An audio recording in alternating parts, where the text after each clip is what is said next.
is not acceptable. बैठिए बैठिए बैठिए बैठिए, मैं बोलने जा रहा हूँ अभी। I objected to the tone used by the chair. नमस्कार, आदाब, सत श्री अकाल, जय भीम, जोहार। मेरा नाम है नवीन कुमार। नरेंद्र मोदी ने कभी सोचा नहीं होगा कि उनकी नई पारी में उनको रोज इम्तिहान से गुजरना होगा, और इम्तिहान भी ऐसा वैसा नहीं, उनके पूरे राजनीतिक हैसियत को चुनौती देने वाला। हमने आपको अपने एक वीडियो में बताया था कि कैसे राज्यसभा के सभापति और विपक्षी सदस्यों के बीच अनबन 9 अगस्त को भीषण टकराव में बदल गई। अब नौबत इस हद तक पहुंच गई है कि विपक्षी दलों ने सभापति जगदीप धनखड़ को पद से हटाने के लिए प्रस्ताव लाने की तैयारी कर ली है। लेकिन क्या यह मामला इतना सीधा है? इस प्रस्ताव का भविष्य संख्या बल के हिसाब किताब में चाहे जो हो, इसके बारे में सोच सोचकर भी मोदी की सांस अटकी हुई है, क्योंकि अभी तो खेल शुरू हुआ है। No, no, no, sit down, no, no, don't applaud now. No, enough of it, enough of it.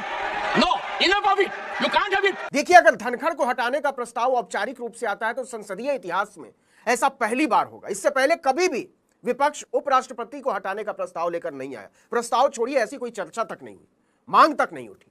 लेकिन सूत्र बताते हैं कि राज्यसभा में समाजवादी पार्टी की सांसद जया बच्चन और जगदीप धनखड़ के बीच हुई बहस के बाद माहौल मोदी के हाथ से निकल गया और विपक्ष ने उनकी अकड़ का इलाज करने की तैयारी शुरू कर दी।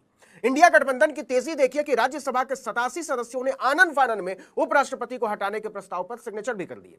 कहा जा रहा है कि कुछ और सदस्यों के हस्ताक्षर होने भी बाकी हैं। मतलब उन सदस्यों को भी इस अभियान में शामिल करने की कोशिश की जा रही है जो आधिकारिक तौर पर एनडीए का हिस्सा है, लेकिन नरेंद्र मोदी और जगदीप धनखड़ को लेकर असहज रहते हैं। ऐसे में अगर कुछ और सदस्य जुड़े तो बीजेपी की मुश्किल और बढ़ेगी। सर, माननीय एलओपी के लिए जिन शब्दों का प्रयोग किया है, या तो स्वयं वापस ले लें या आप कार्रवाई से निकाल दें, वरना इनकी पार्टी का अगर मैं सजरा खोलूंगा तो अंग्रेजों के जमाने से मुखबिरी करते हुए आज तक करते आ रहे हैं। सर, तो ये बात तो बहुत दूर तक, ये बात बहुत दूर तक जाएगी, बहुत दूर तक। कहा जा रहा है कि राज्यसभा के नेता जेपी नड्डा को भी अनौपचारिक रूप से बता दिया गया है कि धनखड़ अब आपके लिए बोझ में बदलते जा रहे हैं। हम उन्हें राज्यसभा के सभापति के पद से हटाने के लिए प्रस्ताव लाने पर विचार कर रहे हैं। आप जानते ही हैं कि धनखड़ और विपक्ष के बीच लंबे समय से तकरार चल रही है। 8 अगस्त को ऐसी ही तनातनी के बीच हुजूर तमतमाते हुए आसंदी से उठ गए थे कि ऐसे में मुझे सदन नहीं चलाना। मैं कुछ समय के लिए यहाँ बैठने में अपने आप को सक्षम नहीं पा रहा हूँ। मैं दुखी मन से था। इंडिया गठबंधन के नेता लगातार आरोप लगाते रहे कि धनखड़ का व्यवहार राज्यसभा के सभापति की गरिमा के अनुरूप नहीं है। यही बात जया बच्चन ने कही थी, और जिस तरह से वो सदन को चला रहे हैं वो मंजूर नहीं किया जा सकता। नॉट एक्सेप्टेबल, यही शब्द थे जया बच्चन के। राज्यसभा में विपक्ष के नेता मल्लिकार्जुन खड़गे तक ने बार बार कहा कि हम आपकी टोका टाकी और माइक ऑफ करने की आदत से तंग आ चुके हैं और ये अच्छा नहीं है। इस माहौल में मैं और जिंदा ज्यादा इस माहौल में मैं और जिंदा ज्यादा। अब देखिए कि इंडिया गठबंधन ने धनखड़ को हटाने की योजना का खुलासा तो कर दिया, लेकिन क्या वो इस पर गंभीरता से आगे बढ़ेगा या 5 साल तक मोदी को दबाव में रखकर अपना काम निकालता रहेगा?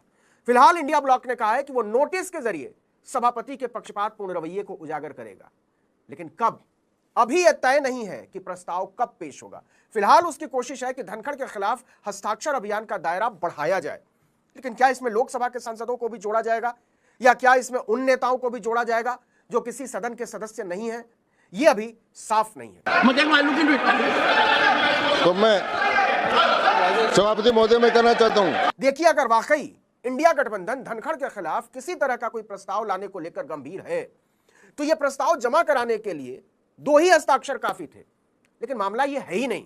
विपक्ष अपनी पूरी ताकत और एकजुटता दिखाना चाहता है नरेंद्र मोदी के खिलाफ। ऊपर से 12 अगस्त तक चलने वाला सत्र 9 अगस्त को ही स्थगित कर दिया गया। इससे भी इस अभियान पर ब्रेक लगा। अब जरा समझिए कि उपराष्ट्रपति को हटाने की प्रक्रिया क्या है, क्योंकि उपराष्ट्रपति राज्यसभा के पदेन सभापति होते हैं। उन्हें हटाने के लिए राज्यसभा में बहुमत से प्रस्ताव पारित कराना होगा। प्रस्ताव लाने से 14 दिन पहले नोटिस देना होगा। तो राज्यसभा में अभी दलीय स्थिति क्या है, इसको भी समझ लेते हैं। राज्यसभा में अभी 225 सदस्य हैं, भाजपा के 86 और एनडीए को मिला दीजिए सारे घटक दलों को तो 101।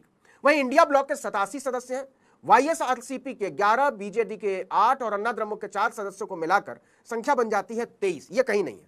अगर ये 23 सदस्य इंडिया गठबंधन के साथ आ जाते हैं तो संख्या हो जाएगी 110, और ये बात मोदी जानते हैं। अब देखिए कि 3 सितंबर को राज्यसभा की 12 सीटों पर चुनाव है। कम से कम 10 सीटें भाजपा को मिलनी तय मानी जा रही है, यानी उसकी सीटें 96 हो जाएगी और एनडीए की सीटें 111। दूसरी तरफ 12 सदस्य बढ़ जाने से राज्यसभा के कुल सदस्य हो जाएंगे 237 और बहुमत का आंकड़ा हो जाएगा 119। यह भी तय है कि राज्यसभा की अगली बैठक इस चुनाव के बाद ही होगी। ऐसे में अन्य पार्टियों मतलब बीआरएस के 4, बीएसपी के 1 और एमडीएमके के 1 सदस्य भी वोटिंग की स्थिति में साथ देकर या गैरहाजिर रहकर वोटिंग को प्रभावित कर सकते हैं। दूसरी बात, जगदीप धनखड़ को सभापति के पद से हटाने का प्रस्ताव लोकसभा में भी लाना होगा और पास कराना होगा, क्योंकि राज्यसभा का सभापति उपराष्ट्रपति की पदेन भूमिका में होता है।